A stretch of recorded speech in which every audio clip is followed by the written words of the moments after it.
IVM.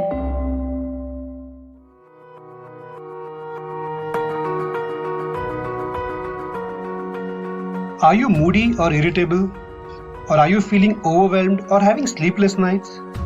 You are probably stressed out. Hey, and you know what? Everybody goes through this.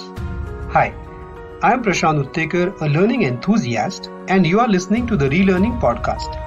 And today I am making an attempt to showcase how stress can be helpful. Yes. Pallavi Barua, a regular listener of the show, suggested this topic of stress for an episode. So thank you so much, Pallavi. I want you to take a moment and take a deep breath. And now recall when last was a heart pounding. Was it during a time when you spoke to a person you love? Or was it when you could not meet a deadline? Or was it when your manager called for an early response or the task that you've not done? All these are stressful situations, right? There's something in our brain called as hypothalamus and pituitary gland which keeps a check of cortisol level in your blood.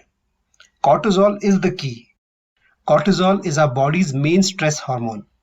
It is a natural inbuilt alarm system created by kidneys.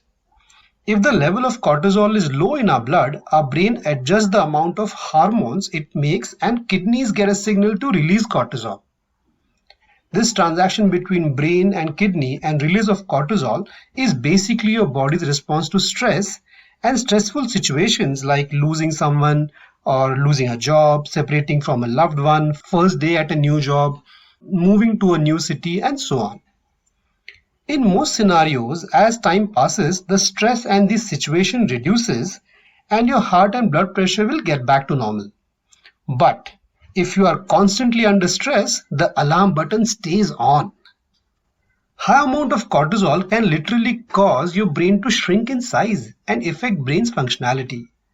The problem begins when stress is continuous, and I believe most of us face it day in day out. Chronic stress might make it harder for you to learn and remember things, and also set a stage for more serious mental problems like depression and Alzheimer's. So bottom line, stress is bad for you, isn't it? Well, not really. The belief that stress is bad for you is actually incorrect. Stress isn't always a bad thing. Stress can be very useful in courageous acts like saving a life, stepping up for your rights, public speaking. That extra boost of energy and focus can be very helpful in sports or a team event.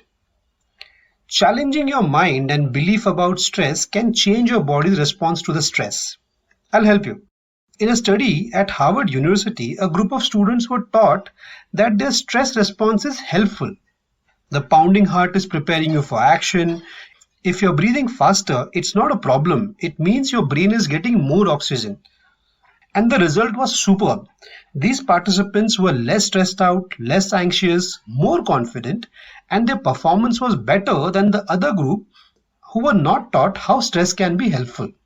Another thing is, when you hug someone, our brain releases oxytocin, famously known as the hug hormone. More importantly, you should know that it's a stress hormone. Our brain, basically the same gland, the pituitary gland, you remember, releases oxytocin in stressful situation, which means it's an outcome of a stress response, which means when in stress, your brain is telling you to reach out to another human being for support. Isn't that interesting? It is fascinating that our brain and body have an inbuilt system for stress resilience, and this is simply possible through a simple human connection. Hopefully next time when your heart is pounding from stress, I'm keeping my fingers crossed that you will recall this episode and think for yourself that your body is helping you to rise to a challenge. And if you keep at it, the stress response will become healthier.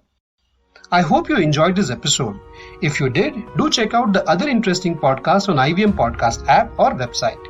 You can also follow us on social media via IVM Podcast on Twitter and Instagram. If you want to reach out to me, I am Prashant Uttekar on Facebook, LinkedIn and Twitter, and DA_curious_ONE on Instagram.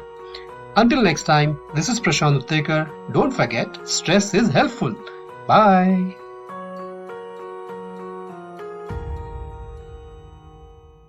Hey, it's been another great week on the IVM Podcast Network.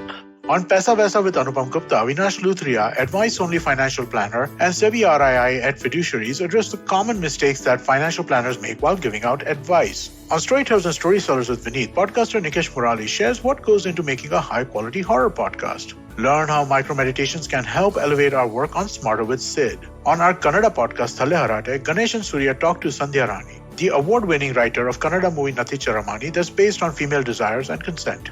And on Smile India, Shifa Mehta tells us a fascinating story behind India's first female railway announcer. Do follow us on social media. We're IVM Podcast on Twitter, Facebook, Instagram, and LinkedIn. And remember, if you're enjoying this show or any of our other shows for that matter, please do tell a friend. And finally, we would like to thank our sponsors this week on the network, Cred Cred, Bank of Baroda, Quarter, CoinSwitch Kuber, and Intuit India. Thank you so much for making this possible.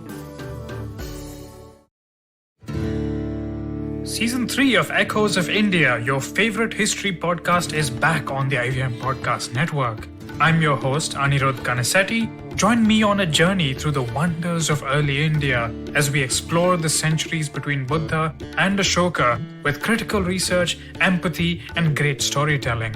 Along the way, you'll hear from all the vibrant peoples who shaped our world, from monks and farmers to warriors and emperors. New episodes are out every Monday.